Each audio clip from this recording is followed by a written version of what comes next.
So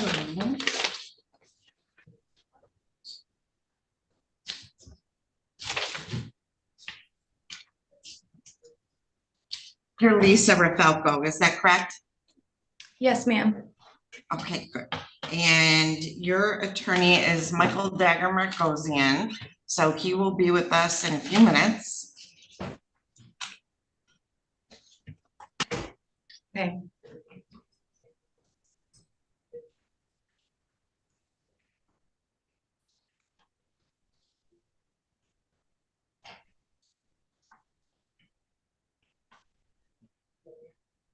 Is anybody here a defendant by any chance? Or are we all, you're a defendant, what's your name? Mr. Titters. Your attorney is Miss Hennigan, correct? Did you go get your fingerprints done? Okay, so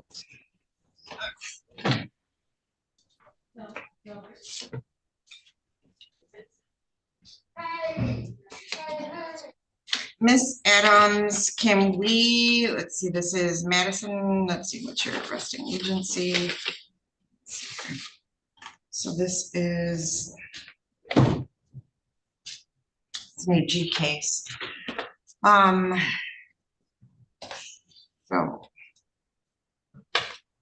have you tried to contact the Michigan State Police to get your fingerprints done?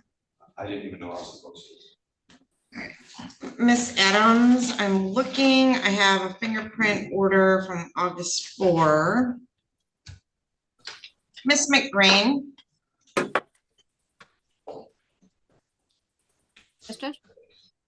Sorry to bother you. So in the matter of the people of the state of Michigan versus Kenneth Charles Tetters, I do not have fingerprints. It's the Michigan State Police, which is really hard to accomplish, getting fingerprints done by the Michigan State Police. Do you think you could contact our friend and see if they can help us out across the street? Yes, you can. Maybe, if we're lucky. We're gonna get a machine here at the courthouse, which will make life so much easier. Maybe. Okay, so Mr. Tetters, you just wait a moment.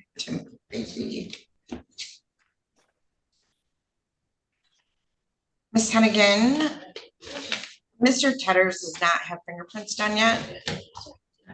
So we're trying to figure that out. So just be a minute. Let me help, Your Honor. I believe that there may be a good reason to adjourn his sentencing, and that may assist in giving time to get the fingerprints. Well, I'm trying to take care of the fingerprints now, if we can, because it's hard to, because we don't have like a post for the Michigan State Police in it.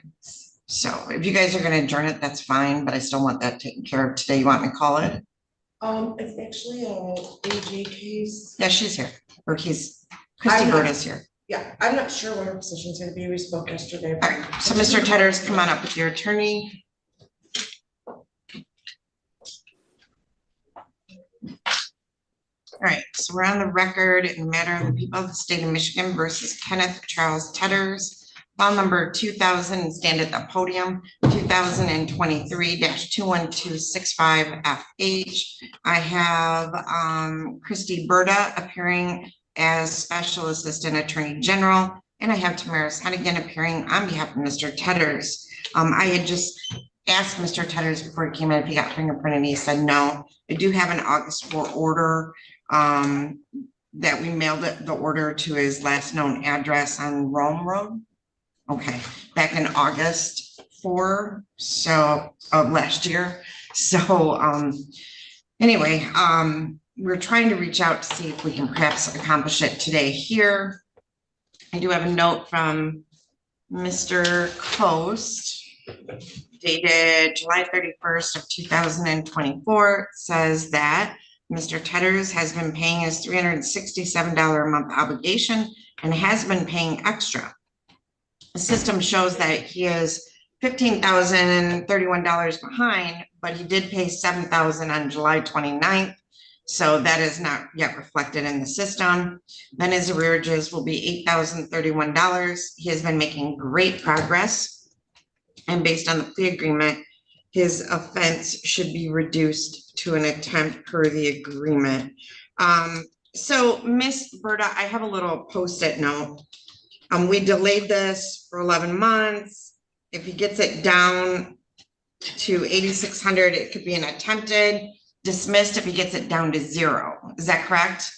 It would be a disorderly person if he got it to 0, not Oh, dismissed. disorderly. Okay, well, okay, I'm gonna put disorderly in that. Council did advise me that there was a payment made on the 29th. I have a MISIS report dated July 30th that doesn't reflect any such payments nor holding any funds, but she told me the same thing. I cannot offer an attempt without it reflecting in the MISIS report. So Miss Berta, it takes like almost a week for us to get a MISIS report reflection. So I understand. And Judge, I you, actually went downstairs and spoke to the front of the court, and they actually had a receipt. So I know for a fact that it has been paid. It just hadn't been entered yet. all right, excellent. Your Mr. Honor, Post, the thank reason you. I'm concerned is there are 2 other files. And so I don't know that the entire amount will be applied to this as a special instruction. So that's why I cannot make that offer to reduce it Did you- today. Okay, hold on one second. Did you pay it here in person? So if we pay it here in person, we apply it only to the file that they pay it on. So like if you pay it online, we don't apply, it'll go to all the different files. But we do, when they pay it here in person, make sure it only goes to the file that they're paying on. If it's requested that way, Your Honor, but I don't know. There is a second Lenawee file as well as a Branch County file. That's my concern and that's my dilemma today. Okay, so we can adjourn this out to get that information. I think, Ms. Adams, when would be my next available time to have this heard on a sentencing day?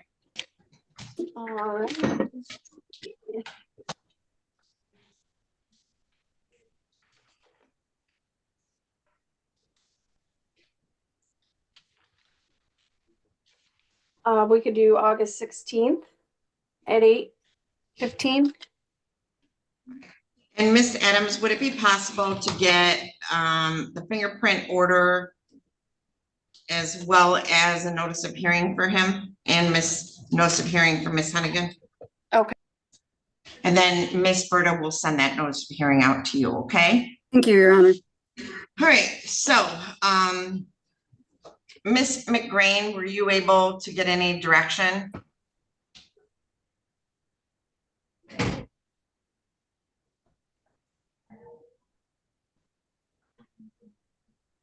But will,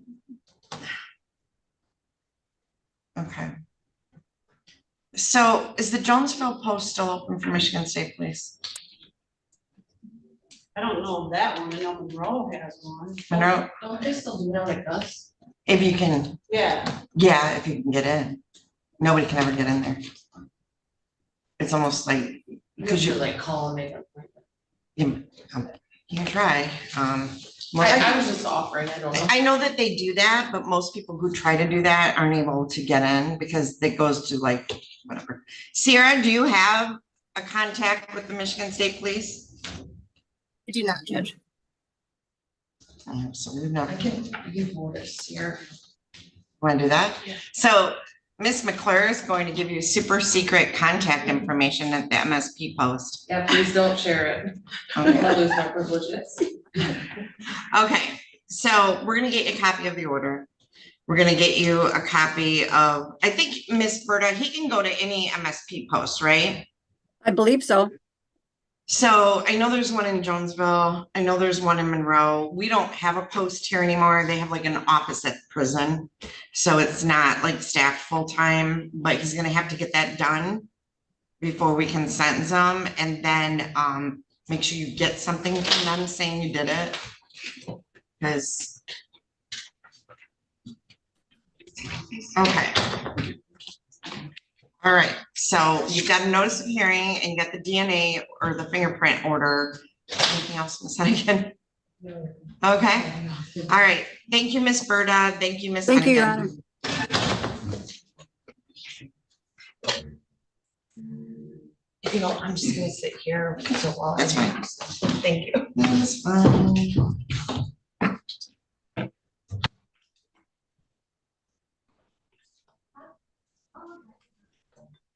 What's your name? Jeremy Summers. Okay.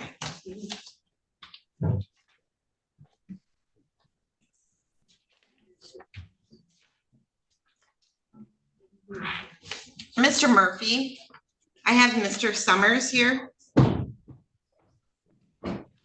Yes, Your Honor. We can proceed on the record with this if we want to. I guess. Excellent. So this is in the matter, come on up to the podium.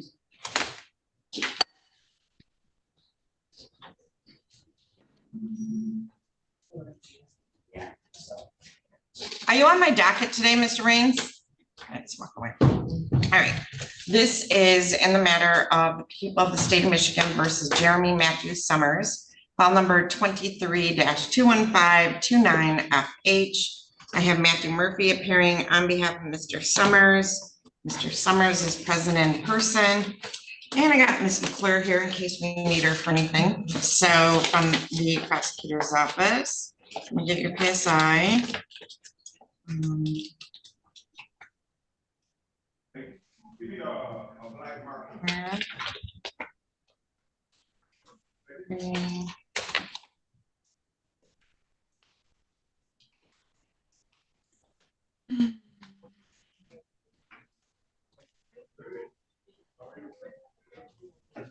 The sentencing, right?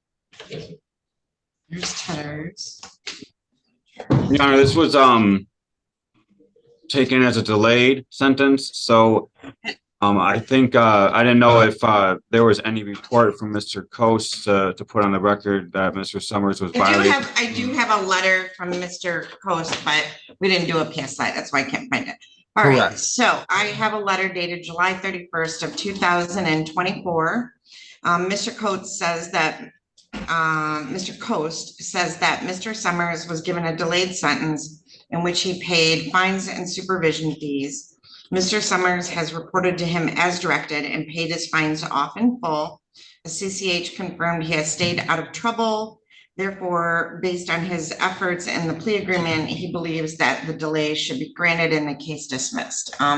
Ms. McClure, do you want a moment to look that up? Yeah, I can do that. It's file number 23-21529FH.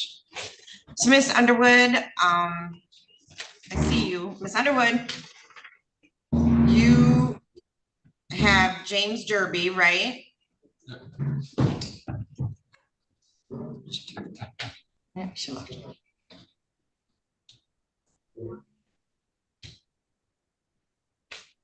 Oh, when it's sitting in there. I had fucking in there. New electrical and they had it. First time I was all sitting in the room. You put on November 1 and then got it delayed. I was just checking to see if we had those documents or not. It doesn't look like anything was sent to us. The CPL document. Right, that's what we're looking for. He was just supposed to pay fines and supervision fees. So what it looks like here is he was supposed to get his CPL. I took the class and I took the course and I went down and paid the fee. And I have not received anything from Hold on, everybody. Ms. Rafalko, I'm gonna pop you in the waiting room for just a minute, okay? I'm sorry. So you took the class, you paid the fees, you went and applied for it, and you haven't gotten it back yet? Correct. Okay, I can just adjourn this. Well, he may not get it back while this is, it's on a deferred, so he might, but as all we really need is a copy of this, so who's your attorney? Mr. Murphy, I thought that was provided before the plea was entered. Okay, I don't But have. I have a copy I can give. Yeah, if you just email that to Isaac, he can fill out that only for us, Yeah, so I thought it was, or yeah. whatever you need. Yep. do you have it, Mr. Murphy, or do I need to get? a Yeah, copy I from thought you? I gave it, I thought it was done before the plea was entered. That was one of the things before the plea was gonna be taken, but I can send it right this morning, so. Okay, so all right, so Mr. Summers, thank you very much for doing everything that you're supposed to do and taking care of this. And Mr. Murphy will get that paperwork to Mr. Snape today and they'll do a nollie pros dismissing the case. Okay. All You right, won't come back. you won't have to come back. You're all set. won't have. And I'll mail the paperwork to you, Mr. Summers, okay? Showing that's dismissed. All right, yep, it's dismissed. All right, thank you so much. And Mr. Murphy, if you wanna just CC me on that email, in case Isaac doesn't remember. Yep, I will. Thanks. Hey, thank Okay, you, Jeremy. Thank you. Thank you, Mr. Summers. All right, so Mr. Dagmar goes in. I have Miss Rafalko from MDOC. I have Mr. Glazier. Perhaps could you text him to remind him that Mr. Likens, he requested him in person. Sure. And Mr. Likens is here. And then I have a gentleman, I see you and you got like a ceiling fan above your head. What's your name, sir? Mr. Derby, James Derby. All right, that's Miss Underwood. So Miss Underwood, you want to come up to the podium? Do you need to talk to Mr. Derby over Zoom? I don't believe so. We discussed his pre-sentence the other day on the phone. Okay, so this is in the matter of the people of the state of Michigan. And Becky, you can call the jail if you could for me and tell them I'm ready for Daniels, Daniels, and then, oh, don't I have my nice fellow from yesterday, Rodney Owens too? He's not on the jail list. Yes, you do. Okay.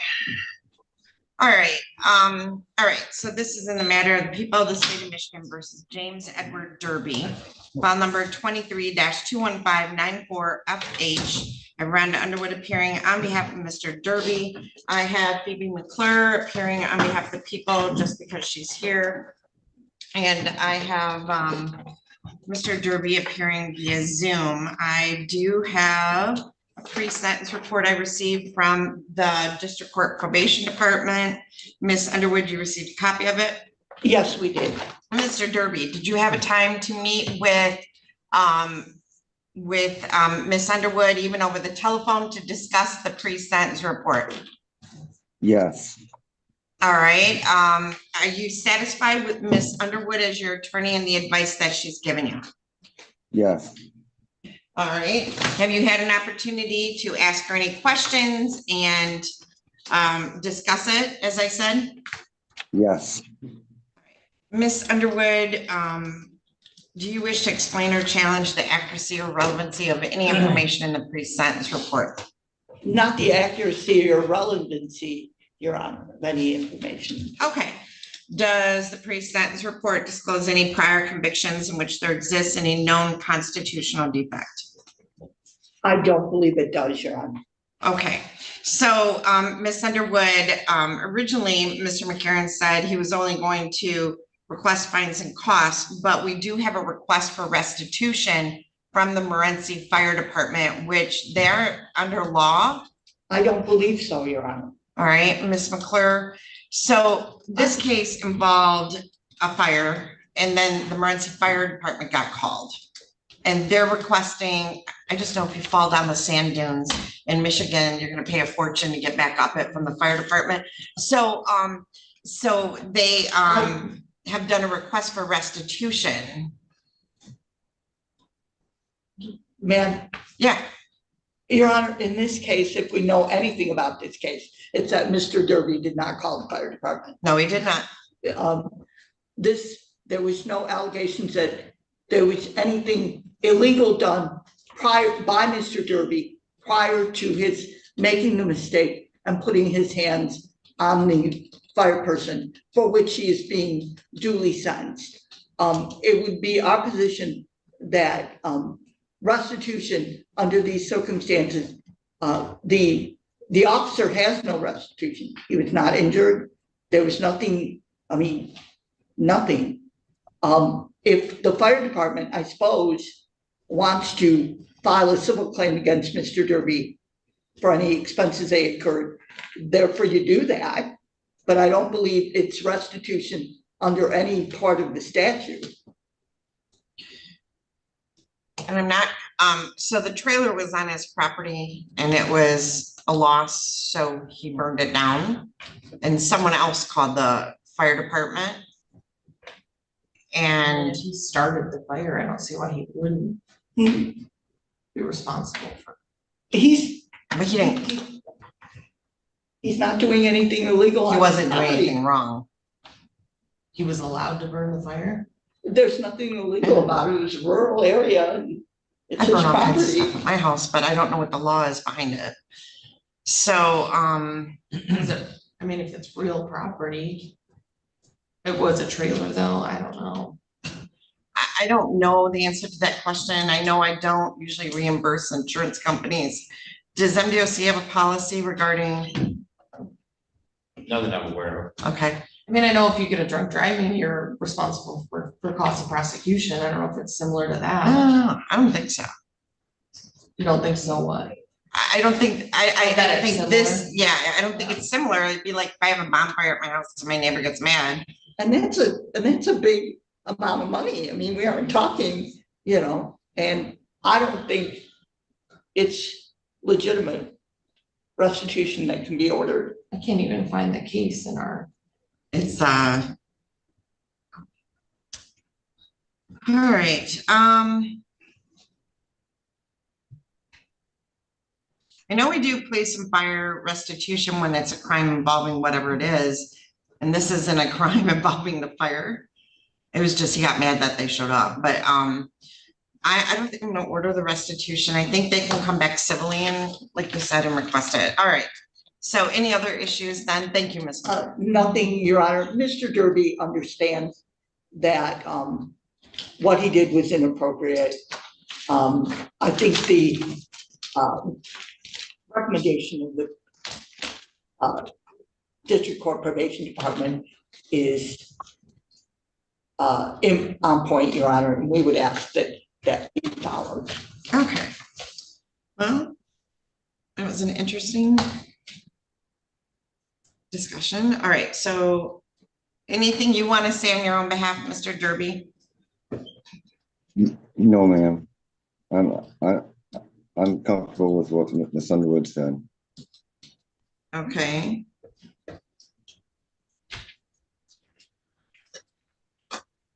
I just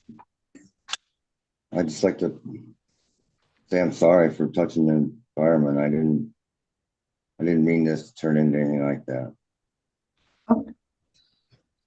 All right, well, in determining the appropriate sentence in this case, the court has, is that case law? No statute. Ms. McGreen has a statute.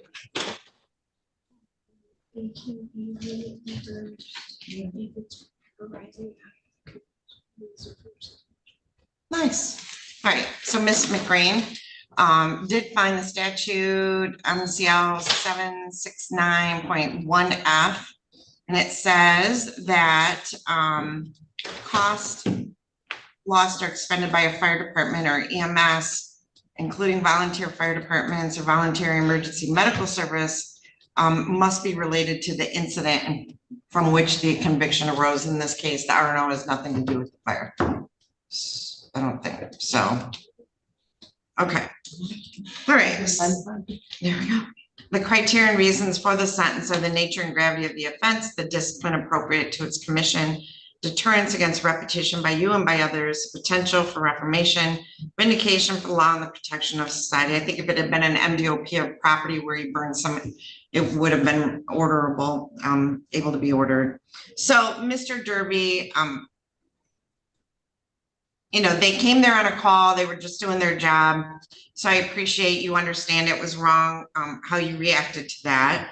I am going to order that you pay $100 fine, $50 in state costs, $450 in court-appointed attorney fees. And there's a $75 crime victim rights fee.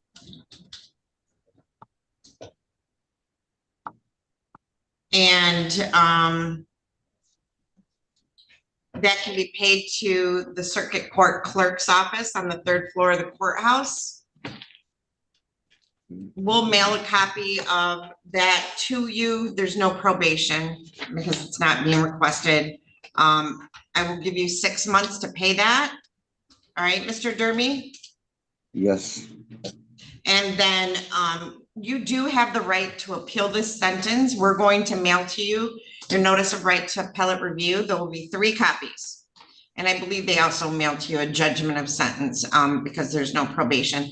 But, the first copy, you have to initial and date, and they'll be enclosed a self-addressed stamped envelope, initial and date, one copy, fold it up, put it in the envelope, send it back to us. It'll already have a stamp on it. Just put it in your mailbox or drop it off at a mailbox. The other copies are for you. If you wish to appeal your sentence, you would fill out the information on the form and mail it to the address listed on the form within 42 days. Do you have any questions, Mr. Derby? No, All right, I wish you the best of luck. Thank you. thank you. Your total cost will be $675, all right?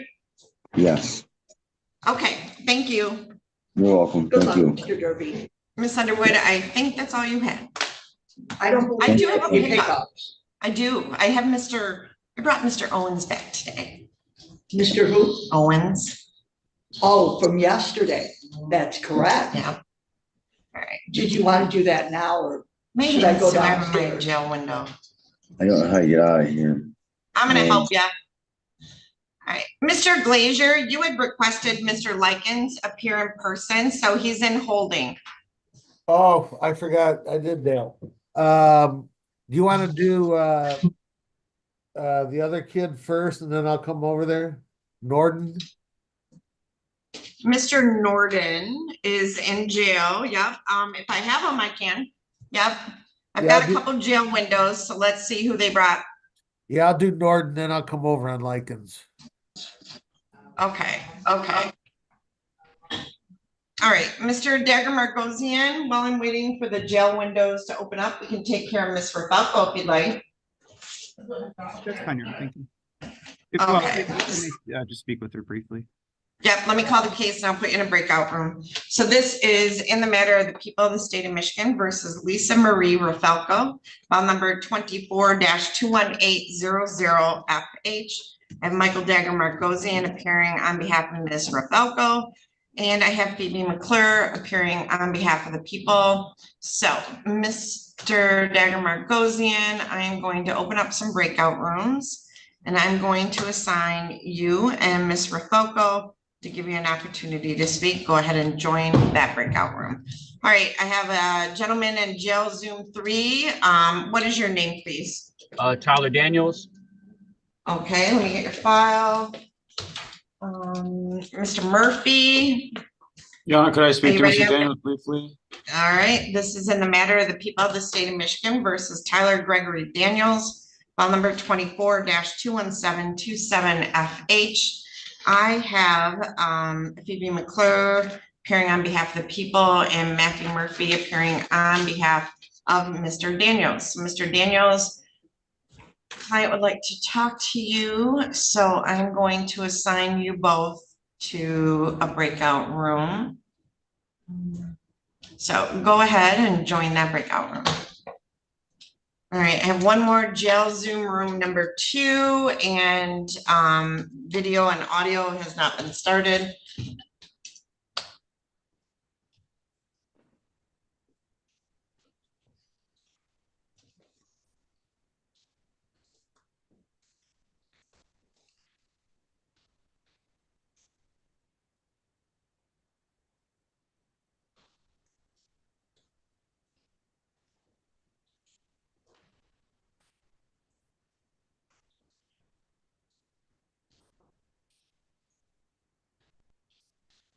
You guys watching the Olympics? Yeah. I really haven't been that much. I tried to yesterday with my son, but like nothing was on that I could find on our TV, so. Well, it used to be if you had Basketball and I. like TV with the low antenna in your house, it was Channel 7 was the Olympics like 24 hours a day back in the 80s or whatever. And so I had to like sign up for Hulu or my husband's Hulu account because he has it downstairs. I don't, because he watches like sports ball stuff. So, and then I was watching the swimming last night. So, All I could find. and Pommel Boy, the man on the Pommel from the US team. Have you guys seen that story? The Clark Kent one? Huh? The Clark Kent? Yeah. Yeah. Clark Kent. Yeah. All right, Mr. Murphy, you ready for Yes, Your Honor. your client? It's like all he does. Joke about him with Clark Kent and the other guy. As soon as he gets off. And he like sits against the wall and sleeps the whole time. And then when his thing comes up to do the pommel, I guess he's like a grad student, like brilliant. He gets, and he takes his glasses off, he can't see anything, and he's like amazing. All right, so Mr. Daniels. All right, Mr. Murphy, have you had a chance to speak with Mr. Daniels? I have, Your Honor. Thank you. All right, Mr. Daniels, you had an opportunity to read and review the pre-sentence report with your attorney. Yes, I have, Your Honor. All right, are you satisfied with Mr. Murphy as your attorney and the advice that he's given you? Yes, I am. All right, Mr. Murphy, do you wish to explain or challenge the accuracy or relevancy of any information in the pre-sentence report? No, Your Honor. All right, does the pre-sentence report disclose any prior convictions in which there exists any known constitutional defect? I show you as one prior misdemeanor. Yeah, no, there's no issues, Your Honor. Okay, before the court, let's see, the guidelines were computed to be 0 to 9 months. Do you agree with that calculation of guidelines? Yes, Your Honor. All right.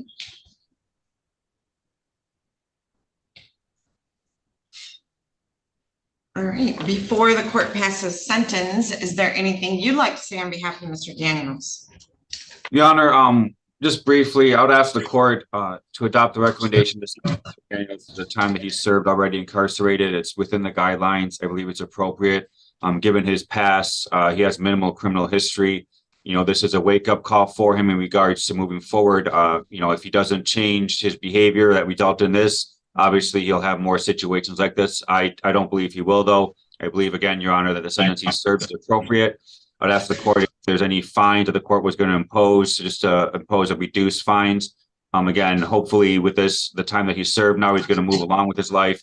I think there's another case down in district court that's going to be resolved based upon this case being cleared up as well. So again, hopefully he'll have a good foundation to move forward and, you know, be productive with the productive member of society, Your Honor. So again, we'll ask the court to adopt the recommendation and sentence to just reduce fines if possible.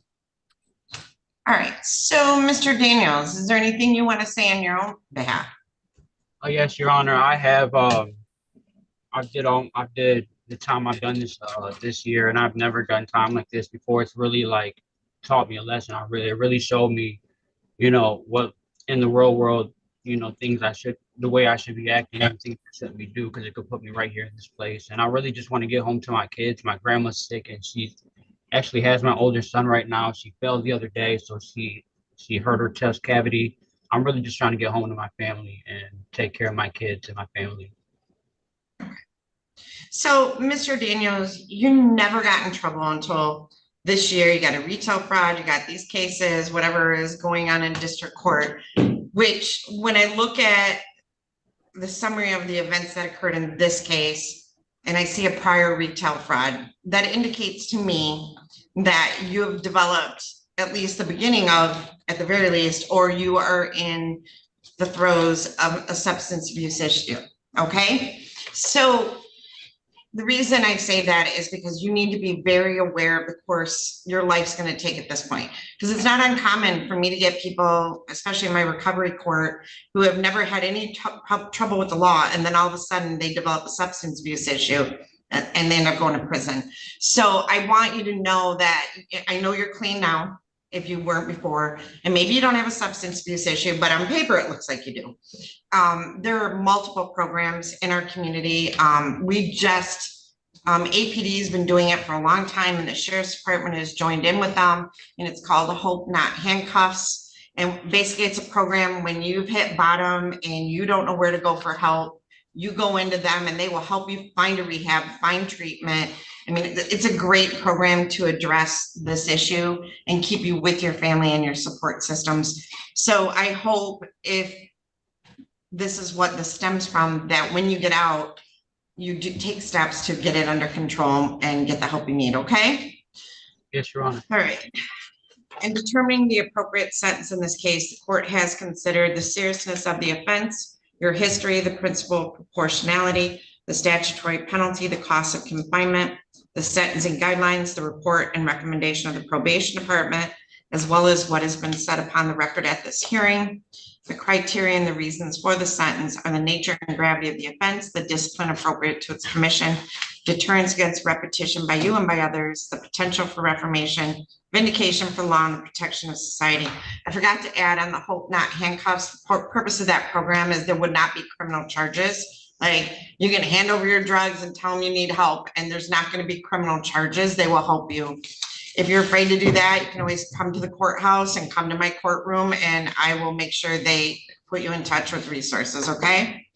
Thank you. So on file number 20, or let's see, on count 1, the police officer assaulting, resisting, and obstructing, I'll sentence you to 164 days in Lenawee County Jail with credit for 164 days served. There's a $130 crime victim rights fee and $68 in state costs. On count 2, attempted tampering with evidence, I'll give you 164 days credit. Well, order that you serve 164 days in jail with credit for 164 days, and there's $68 in state costs. We're going to send over to the jail your notice of right to appellate review. They'll have you sign 1 copy for my records just to acknowledge you received the paperwork. The other copies are for you. If you wish to appeal your sentence, you would fill out the information on the forms and either drop them off up here or mail them within 42 days. All right. Thank you, Your Honor, so much. All right, thank you. And remember, there are a lot of resources in the community, and take advantage of them if you need them. Okay. All right. Thank you, Mr. All right, Daniels. thank you. Take it easy, okay? Okay, could I talk to you real quick, Murphy? Yeah, can I That's talk to fine. him briefly? Yep, hold on, let me close my breakout room and bring Ms. Rafalko back in. And then I'll pop that one back open for you too. Thank you, Your Honor. Hold on, it takes like 5 seconds to close. Okay. All right, I'm gonna open the breakout room again. All right, Mr. Faethe is here too. Who has him? You do. Okay. So, Ms. Rafalko, can you hear me? Yes, ma'am. Okay, so hold on 1 second. Going to.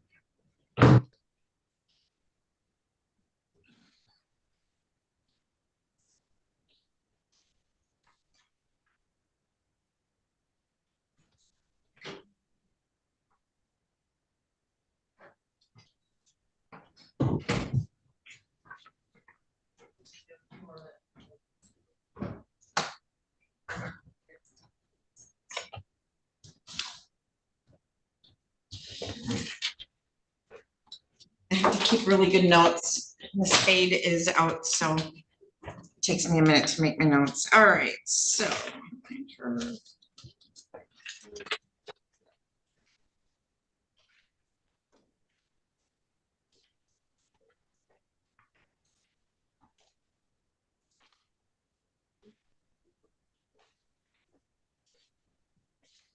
Becky, if you could let the jail know that I'm ready for. What did I say? Daniel Norton. I have a Zoom window that's not open. Jail Zoom 2 is not connected. I mean, it's connected, but I don't see anything. Okay. All right, this, okay, so we're back on the record in the matter of the people of the state of Michigan versus Lisa Marie Rafalko. Mr. Dagger Margosian, I have an amended pre-sentence report and the original pre-sentence report. Did you receive both of those? I have. And we're going to use the amended one today, so I'm going to put the other one in my pile. So, Mr. Dagger Margosian, have you had enough time to speak with Ms. Rafalko? Yes. All right. Ms. Rafalko, did you have a chance to review the pre-sentence report with Mr. Dagger Margosian? Yes, ma'am. All right. Are you satisfied with Mr. Dagger Margosian as your attorney and the advice that he has given you? Yes, ma'am. Okay. Mr. Dagger Margosian, do you wish to explain or challenge the accuracy or relevancy of any information in the pre-sentence report? No. All right.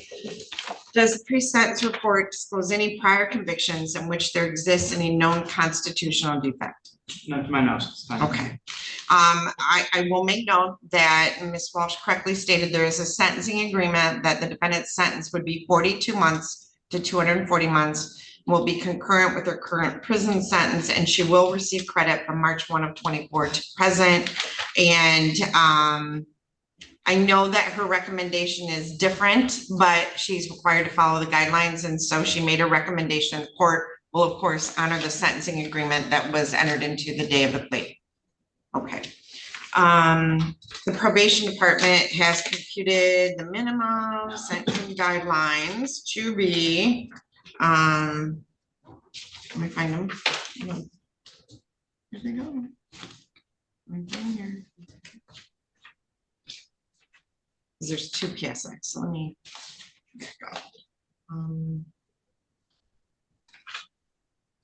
Oh, okay, they put them way in the back. All right.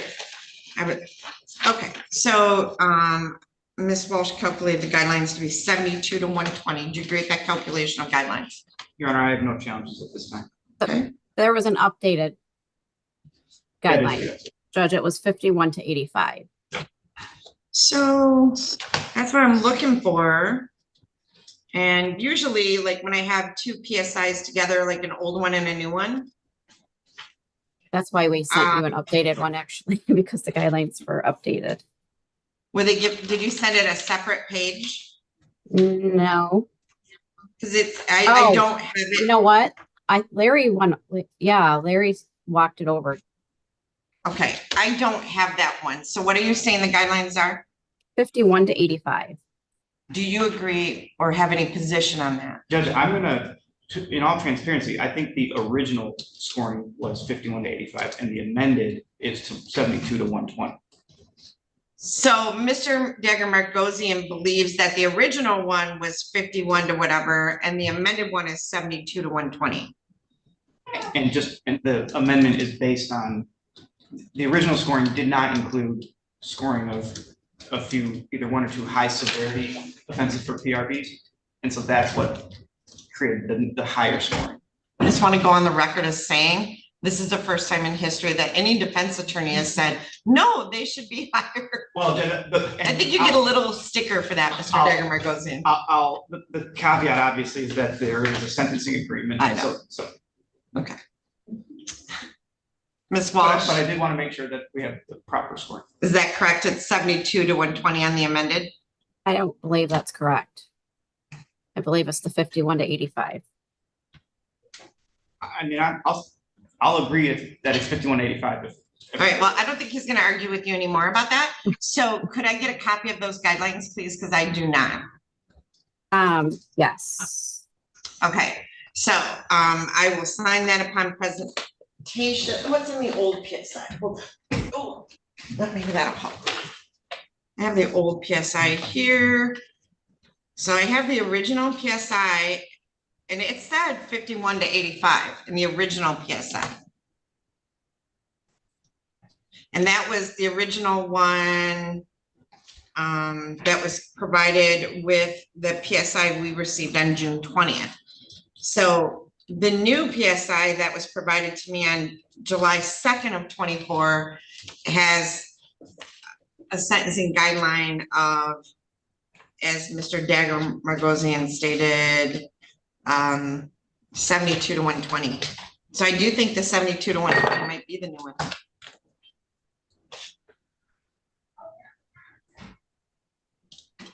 Okay. You have a file here? No. She probably has it with her. I do have Okay. it with me. Okay, so that's all I'm saying is the June 20th report I have has the lower guidelines attached to it, and the new report at the back of it has attached the 72 to 120. Yeah,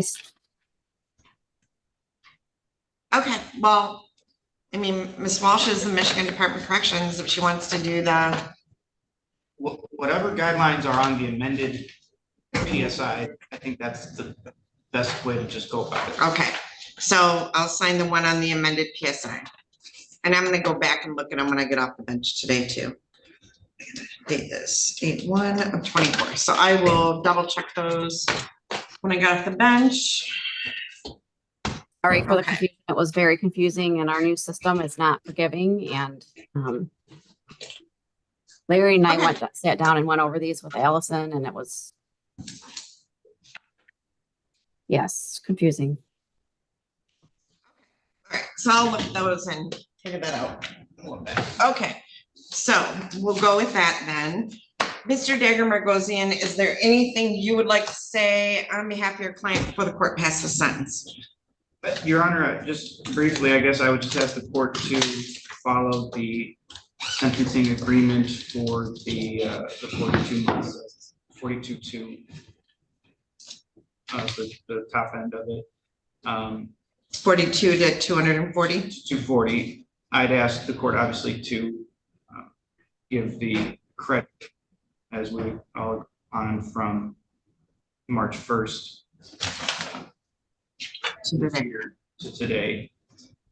Which we have as 154. We agree with that. Yes. And for this sentence, again, part of the agreement for this sentence to be concurrent with her DOC sentence that she's serving right now. With all that being said, that's what I'd be asking for. There, in speaking with Ms. Rafalko, I did want to just, I guess, inquire about condition number 1, the payment of the restitution for the CI buys in this matter, the amount of $300.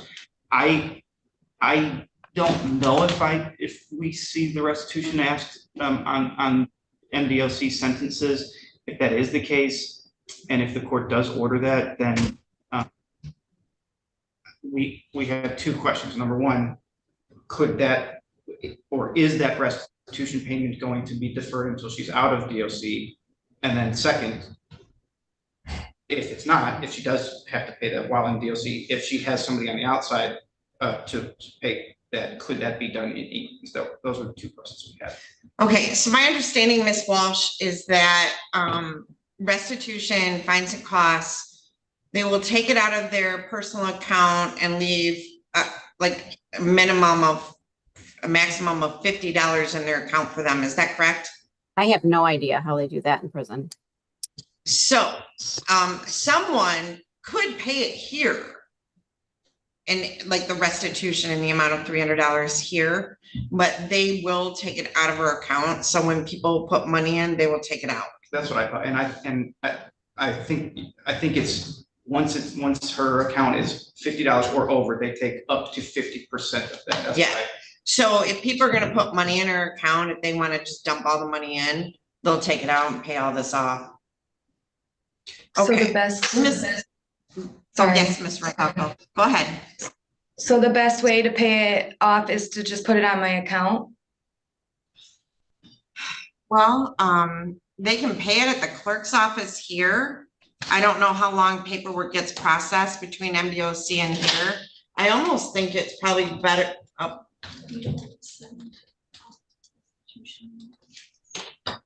Oh, so Ms. Adams said that we don't send restitution to MDOC for remits. So they'll only take out your state costs and so forth. When you get out on parole, you have to pay the restitution. So that's good for you. Okay, thank you. You're welcome. Is there anything you'd like to say on your own behalf? Yeah, I would just like to say that I really am remorseful, and I understand there's consequences to everyone's actions, and I take full responsibility for mine. And I've done a lot of work on myself since being incarcerated, and I just continue to put in the work every day and make sure I come out of here a better person when I'm able to be released. Well, I'm glad you're taking advantage of those resources. It's my understanding they have some pretty good programming for substance abuse and things like that. So thank you. In determining the appropriate sentence in this case, the court has considered the seriousness of the offense, your history, the principal proportionality, the statutory penalty, the cost of confinement, the sentencing guidelines, the report and recommendation of the probation department, as well as what has been said upon the record at this hearing. The criteria and reasons for the sentence are the nature and gravity of the offenses, the discipline appropriate to its commission, deterrence against repetition by you and by others, the potential for reformation, vindication for law, and the protection of society.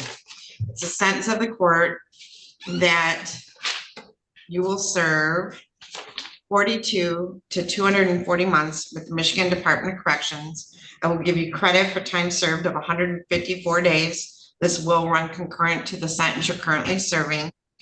We'll order restitution to the Michigan State Police in the amount of $300. There's $130 crime victim rights fee and $68 in state costs. So we are going to get you 3 copies of your notice of right to appellate review. They're gonna have you initial and date 1 copy. That's for our records, and they'll mail that back to us. The other 2 copies are for you. If you wish to appeal your sentence, you would fill out the information on the form and mail it to the address listed on the form within 42 days. So Ms. Rafalko, I wish you the best of luck, and thank you very much. Thank you. You're all set. Mr. Degemargosian, you are all set. Ms. Holly, is Mr. Patton in the office here today on site? I don't know. I don't. Okay. We'll have to figure out. But I'm sure he is. Okay. All right.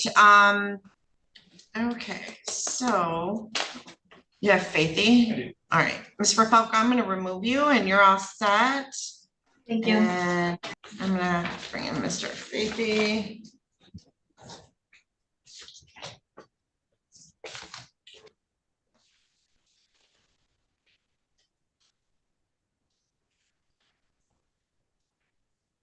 Mr. Glazier, oh, I lost a jail window now.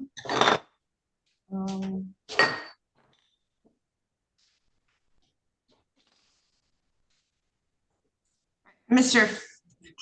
Faethe, can you hear me? Yes. All right, this is in the matter of the people of the state of Michigan versus Timothy Charles Faethe Sr., file number 23-21219FH. This is the date and time set for sentencing. I have Michael Degemargosian appearing on behalf of Mr. Faethe, and I have Phoebe McClure appearing on behalf of the people. I do have a 2A district court pre-sentence investigation report. You received that, Mr. Degemargosian? Yes. All right, Mr. Degemargosian, have you had a chance to speak with your client? Yes. All right, Mr. Degemargosian, do you wish to explain or challenge the accuracy or relevancy of any information in the pre-sentence report? No. Does the pre-sentence report disclose any prior convictions in which there exists any known constitutional defect? No. Before the court passes sentence, is there anything you'd like to say on behalf of Mr. Faethe? Your Honor, in looking at the recommendation, I think it's appropriate. I'd ask the court to follow it as it would be fines and costs. This offense dealt with an unsuccessful cash check. It was not cash. There is no restitution. This case has been pending for quite a while. Mr. Speed and I obviously did resolve it by way of this plea and sentence. And so I just ask the court to follow the recommendation and waive any waivable financial obligations. Mr. Faethe is, as the PSI does indicate, he's on Social Security and disability. So obviously he's of course indigent. So I'd ask the court to take all that into account. Okay. All right, Mr. Faethe, is there anything you'd like to say on your own behalf? No, Your Honor.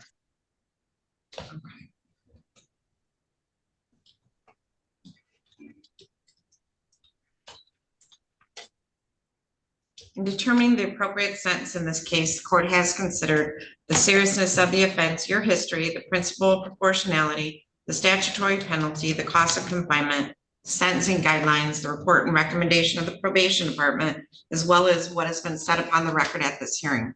The criteria and the reasons for the sentence on the nature and gravity of the offense, the discipline appropriate to its commission, the deterrence against repetition by you and by others, the potential for reformation, vindication for the law, and protection of society.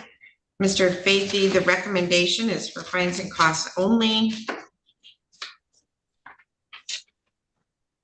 So, Mr. Degemargosian correctly stated that you are indigent based on your disability. So I'm going to order a $100 fine, $50 state costs, and a $75 crime victim rights fee. And Mr. Faethe, that comes to $225. And I would just ask that you pay that off within the next 60 days, okay? Yes, Your Honor. To pay that, you would have to come up to the circuit court, the 3rd floor of the courthouse. And right when you get off the elevator, you walk across the hall and you can pay it there on your file, okay?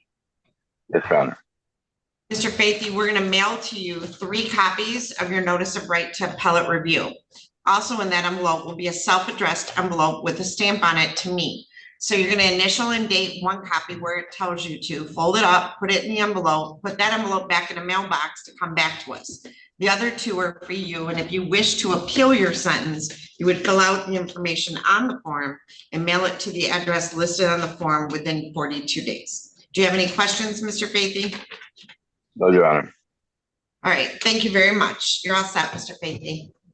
Thank you.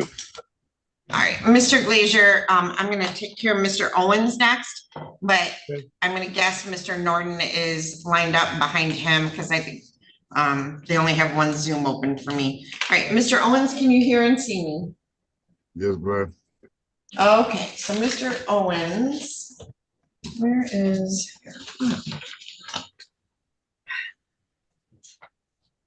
Miss Adams.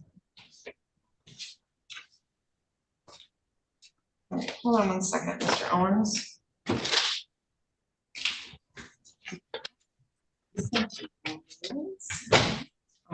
Yeah, I'm gonna need it to, we need to look up, which is the right guidelines on Mr. Rafalko. Okay, so Mr. Owens, we are here today on a request and warrant for probation violation. The probation violation that is alleged against you is that you violated condition number 21 of your terms of probation, and that it's alleged that you assaulted a Megan Nicole Gallinati on November 8th of 2022, throwing items at her, using your hands and belt to hit her, causing injuries, and that you were arrested at that time and taken to the hospital by Jackson County Sheriff's Department, and that there may be charges pending in Jackson County. So do you understand that's the allegation against you on the probation violation? Yes. Okay, now, when you entered your plea at the time on the underlying file, there was a plea to, are you in sobriety court or no? No. No? Okay, so at the time you were sentenced, there was a plea agreement that you got jail time deferred, and I think you got credit for time served, and any jail time was deferred, and that was your initial sentencing back on the day you were sentenced. So we're here on a probation violation. So that plea agreement and that sentencing agreement has expired. Do you understand that, Mr. Owens? Yeah. Okay, so when I explained to you that your offense that you pled to carries a maximum penalty of up to 5 years in prison, I don't mean that you're going to do 5 years in prison. I'm just advising you that you could do up to 5 years in prison. Do you understand that? Yes, sir. Okay, so Mr. Owens, you do have a right to have an attorney represent you on this and all other subsequent files. Do you wish to have an attorney appointed to represent you on this violation of probation? No. Okay, so Mr. Owens, so I want to ask you a couple questions before we proceed, because if you don't have an attorney, I want to make sure we protect your rights, okay? So do you have pending charges in Jackson County? No, they dropped them. They dropped the charges. Okay. All right, so say it again. They dropped the charges and made me take a held-off shot court order every 28 days for a year, and they dropped the charges. Okay, so did they put you on probation on a lesser charge? No, they dropped all charges. It was a mental health thing. It wasn't I didn't know. It was kind of it was a domestic violence, but it wasn't intended to be that way. I didn't mean to hurt anybody. I was trying to hurt myself. Okay. My wife stepped in, the cops came, it was, okay. Yeah. Okay, so let me stop you there for a minute. So Miss Holly, do you have that information from Jackson County? I don't. I can look into it. I haven't seen him since this, so he hasn't reported either, so I don't even know. Yeah, because he's in the jail. All right, so Mr. Owens, the reason I asked is because the allegations here are a domestic violence offense, and I wanted to make sure that you didn't have any pending charges where you made admissions on the record today that could hurt you, okay? That's why. Do you want a minute to talk to an attorney? No, I know what's going on. I know what happened. There's no charges there. There's no thing. And even if the charges were dropped, I do understand that assaulting, threatening, intimidating behavior on probation. All right, so Mr. Owens, raise your right hand for me. Do you solemnly swear or affirm to tell the truth, the whole truth, and nothing but the truth? Yes. All right, so Mr. Owens, you understand the allegation and the probation violation warrant against you? Yes, ma'am. Okay, and you understand you can have an attorney at the expense of the state, and you have every right to have that, and you're waiving your right to an attorney? Yes, ma'am. Okay, now, do you understand that you have a right to contest the violation of probation charge and to have a hearing on it? Do you understand that? Yes, ma'am. Do you understand that throughout that hearing, you would be presumed innocent until your guilt is proven by a preponderance of the evidence? Do you understand that? Yes. You have a right to have all the witnesses against you appear at your hearing, to have a lawyer ask those witnesses questions. You could ask them yourself, and to have me order any witnesses to appear. Do you understand all of that? Yes. You do not have to testify at your trial, and no one can say anything about you not testifying or hold it against you in any way. On the other hand, do you understand that you have a right to testify if you want to testify? Do you understand that? Yes. All right, so how do you plead to the charge that you violated the terms of your probation by engaging in assaultive behavior with Megan Gallinet? How do you pronounce her last name? Gallinetti. Gallinetti. How do you plead to that charge? Guilty. Okay. Do you understand by pleading guilty, you'll be giving up the right to a trial, as I've already explained to you? Yes. Has anything been promised to you to get you to plead guilty? No. Has anyone threatened you in any way to get you to plead guilty? No. Okay, if I accept this plea, you'll be giving up any and all claims that your plea is given as a result of promises or threats that were not disclosed to the court on the record during this hearing, or that it was not your own choice to enter the plea. Do you understand that? Yes. Okay, so Mr. Owens, you were placed on probation, and one of the terms of your probation was you weren't to engage in any assaultive behavior. Is that correct? Yes. So it sounds like you possibly had a kind of a mental health break, and then you did engage in assaultive behavior. Is that correct? Yes. Charges were dismissed, and you were ordered to take medication for a period of 12 months. Is that correct? Yes. Okay. Did you do an inpatient treatment in Jackson County? I did. Yes. Okay, so, and then to be able to get out of the hospital, you agreed to take your shot for 12 months. Yes. Okay, so there was a petition. All right, that makes sense. All right, I accept the plea. It has been given understandably, voluntarily, and accurately. The defendant has full knowledge of his rights. He does have competent counsel. So Ms. Underwood, as I look through the file, he was sentenced back in November 2022 and I have nothing in the file after that. So other than this incident, okay, so Mr. He hasn't reported, so I don't know. Was he reporting in Jackson? No. He started to live in Jackson. I tried to do a transfer and it got denied. This all happened. And I haven't seen him. He's called. For 2 years? Yeah. Okay, Yeah, But- I just keep telling him to turn himself in. okay. Oh, was this?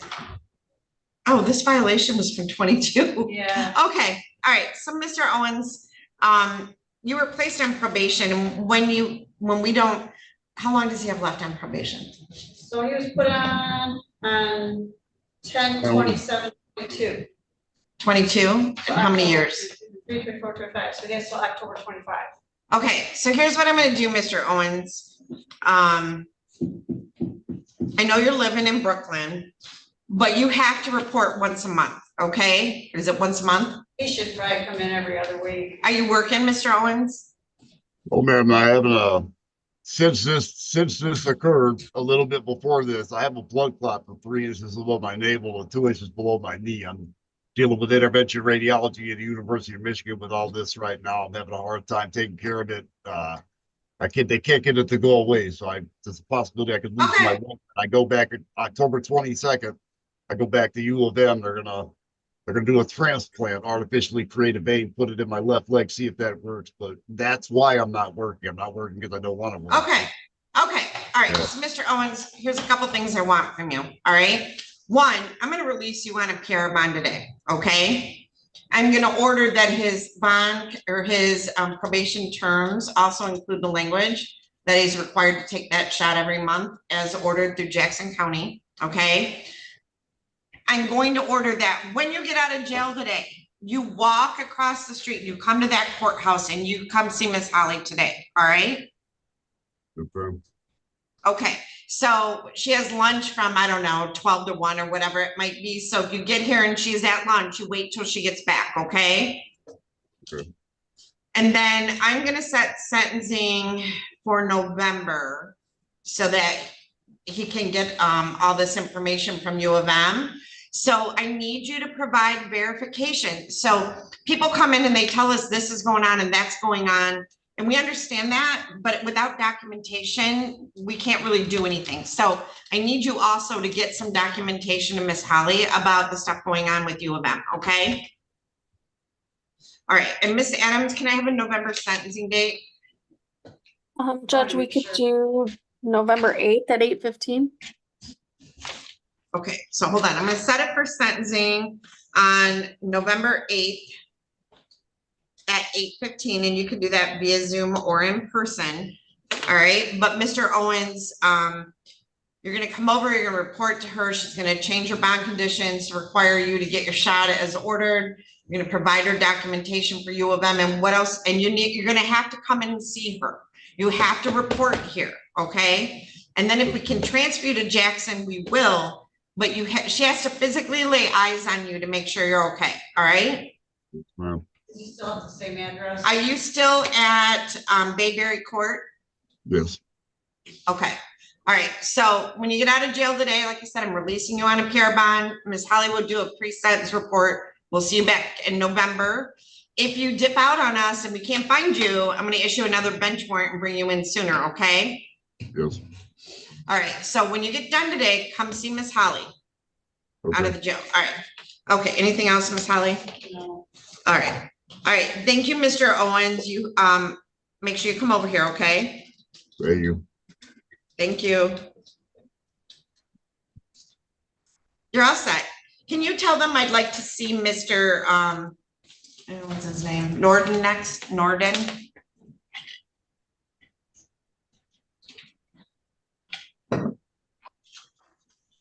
I'm guessing I have time to run downstairs, right? Because we're waiting for Mr. Glazer to come over. I have drug court at, recovery court at 9:30. Like, I know. And I think the jail's, yeah. How long does your recovery court take? We're gonna get this done, but I don't think Lycan's is it a long sentencing? Well, we had those sentencing memos. I don't know if we need to chat about them or not, or if you just reviewed them and are ready to go. I don't know. The problem I have, Judge, is I've got a meeting with over at 10 o'clock over at the old courthouse. Okay, I'm gonna guess we're not gonna get to Mr. Lycan's today, and I'm really sorry about that. Could we do it later this morning or this afternoon? I will tell you that I am booked every 30 minutes, every single day lately. So I'm looking at my docket for this afternoon, 1:30 to 2:30. No. I know, Miss Adams, can I see the red book? What is hold on, I'll get to you. What is supposed to have, let me see.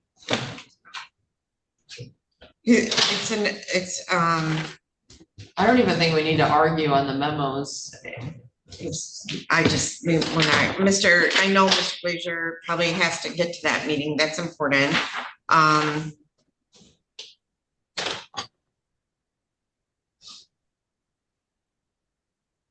Your Honor, I could probably get somebody else to cover that meeting if I have to. No, it's okay. It's okay. I know Mr. Likens he calls me all the time. Yeah. Hold on, let me look, see what's going on.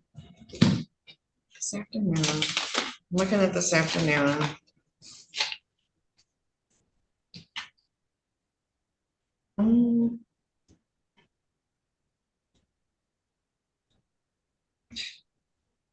How about you guys come back at 1:30? We'll figure it out. I can do that. Can you do that? The issue is I have to take my son to physical therapy from 1 to 2. I'm really sorry. And normally I would have Allison come cover, but she's. No, it's in a- okay. It's yeah, okay. She's in a different meeting at that time. Yeah, you know what, Mr. Glazier, you go to your meeting. If we can't get to them in time, go to your meeting. When you're done with the meeting, come back. It's like an All right, hour, right? It's about a half an hour. It's a short All right. meeting. Yeah, just do your meeting and, Okay, thank you, Your Honor. I'll come back. don't go anywhere. We still got one more guy in lockup for you. Yeah, I know, but I'll be there pretty close to 10:30. Okay, we'll figure it out. I know I have recovery court during that time period, so we'll figure it out. Mr. Bennett has not appeared. So he's in Oakland County Jail. Okay, let me call it then. In the matter of the people of the state of Michigan versus Montel Devontae Bennett, file number 24-21762 FH, Michael Dagger Margosian appearing on behalf of Mr. Bennett. I have Phoebe McClure appearing on behalf of the people. This is the date and time set for sentencing. Defendant failed to appear because in Oakland County Jail. So do I issue a bench warrant for him to get a holder? I don't think so. I was gonna ask or try to set up Zoom. Is he gonna be there a while? Yeah, he's gonna be there for a year. He got a year sentence and maybe he has. Okay, so Miss Adams, how do we Zoom Mr. Bennett from Oakland County Jail? Can we set that up? I can try. Okay, so why don't we do this? Why don't we set sentencing over a week, Becky, or 2 weeks? I guess we can go 2 weeks because he's not going anywhere. No, actually it'll be more than 2 weeks. So I have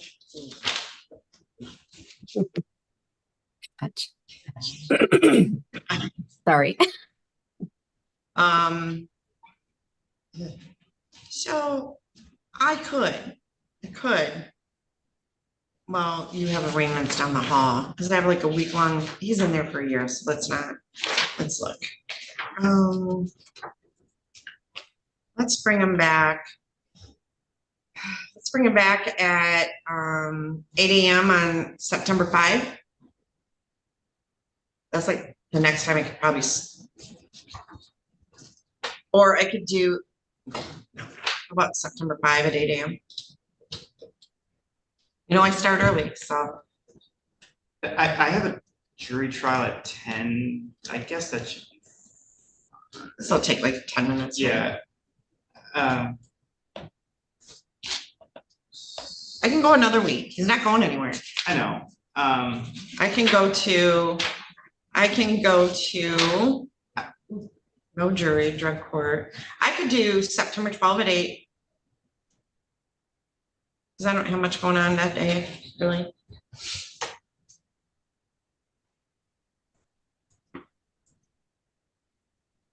That's fine. Yeah. Okay, so we'll adjourn sentencing September 12 at 8 a.m. And that'll give Miss Adams time to reach out to Oakland County and see if we can Zoom them in. All right, so let's look at my docket. Mr. Dagger Margosian, you are all set. Should be all set. And I made a note of that, so if Miss Adams needs our help in any way of getting him, just reach out to, I think it'd be Jeff. Okay. In our office. So Miss Adams, Phoebe said that if you have any questions or need any assistance, that prosecutors will probably have a contact or a way to get that done. I didn't know if there needed to be a writ or something. Say it again. I didn't know if there needed to be a writ, and so I that's why. Not for Zoom. Yeah, not usually for jail. Usually it's an email and they're really good about it. Okay, But so. our jail sometimes has contacts with them. Okay, I'm gonna take my stuff. I guess I'll check back in at 10:30 with John. John, will you make sure to text Phoebe when you're gonna be ready? Yeah, I don't know if I can text her, but I'm not good at texting, but Yeah, I'll try calling him. Yeah, just call me. Yeah, it Okay. should really be pretty close to 10:30. Okay, so, from my recovery court team, I'm gonna pop you guys, I have one more sentencing left. I'm Okay. going to pop you all into, not Chris Jones, all into a breakout room. I'm gonna finish this sentencing. And, open that breakout room. You guys go ahead and then I will be right back with you. All right. All right, Mr. Norton, can you hear me? Yes. All right, thank you. So this is in the matter of the people of the state of Michigan versus Daniel Norton. Let me grab your file.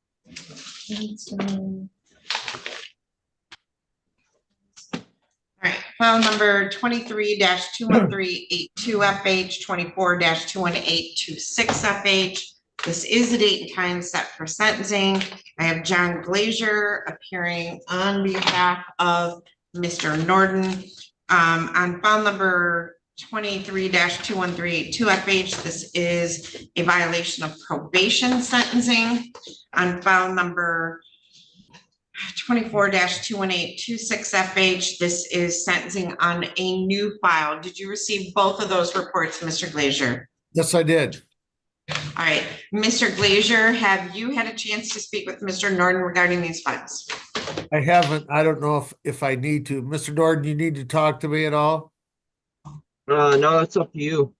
Yeah, no, I don't need to talk to him, Your Honor. All right, so Mr. Norton, you received a copy of both of those reports, correct? Yes. And you've had ample time to read them? Yes. Do you have any questions?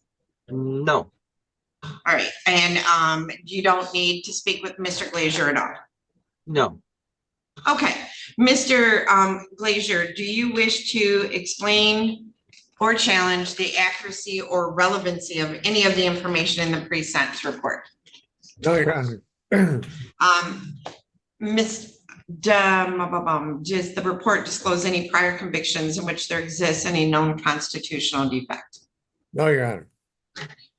Probation department, well, the guidelines on the original file were 0 to 17, and then on the new file, let me get back there, on the 4th degree fleeing, the guidelines were calculated to be 0 to 17 months. Do you agree with that calculation of guidelines? Yes, I do, Your Honor. Before the court passes sentence, is there anything you'd like to say on behalf of Mr. Norton?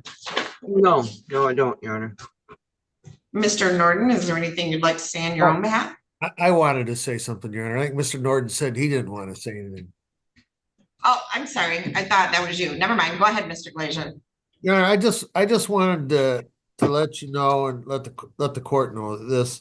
I've known Mr. Norton since he was a juvenile. I actually represented him a long time back, and I always remember him because he was very outgoing, very happy, and but the reason I remember he had pink hair, and he's the first guy that I'd ever seen that had dyed his hair pink, and I thought it was kind of cool. But I look at his criminal history and I see he doesn't have anything really serious. He's got a lot of criminal charges, but they're all for like theft or not getting on the sex offenders list. I see he had a sex offender for the fact that was his first adult criminal conviction. And I assume that was. Yep, I think I was his attorney on that one. I think that was probably based on age. I'm not sure. But the recommendation here is for a year in jail. I'd ask the court to consider that. I agree that he shouldn't be put on probation. You know, he's probably just going to end up violating his probation. But I hope he could do a little jail on this and maybe turn things around, because he is, like I say, he is a pretty decent guy, but he seems to get in a lot of trouble, but it doesn't seem to be real serious. In this case, I think the police are trying to pull him over for some sort of violation over on the east side, and he went down Treat Street and pulled into a driveway. So it wasn't a big high-speed chase or anything like that. All right, Mr. Norton, anything you want to say on your own behalf?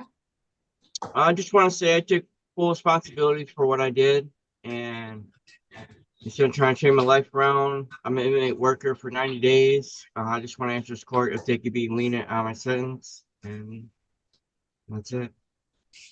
You say you're doing 90 days right now, Danny?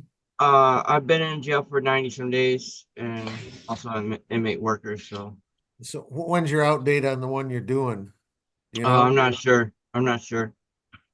How much jail time did you get? 90 days. Oh. Okay. I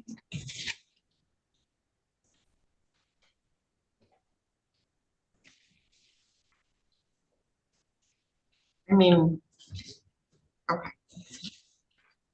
In determining the appropriate sentence in this case, the court has considered the seriousness of the offense, your history, the principle of proportionality, the statutory penalty, the cost of confinement, the sentencing guidelines, the report and recommendation of the probation department, as well as what has been said upon the record at this hearing. The criteria and the reasons for the sentence are the nature and gravity of the offense, the discipline appropriate to its commission, deterrence against repetition by you and by others, the potential for reformation, my vindication for the law and protection of society. You know, I agree with everything that Mr. Glazier said. I would also say that I've also represented you since, you know, probably you became an adult. You have like 31 prior offenses, 31. That's a huge number of offenses. And then obviously your juvenile record, which your juvenile record wasn't, I mean, anything serious, just truancy and stupid stuff. And then, you know, then it just is a long history of theft after theft after theft, failure to comply. Mr. Norton, you're 39 years old.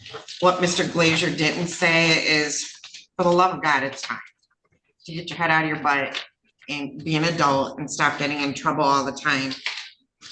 So it's a sentence of the court.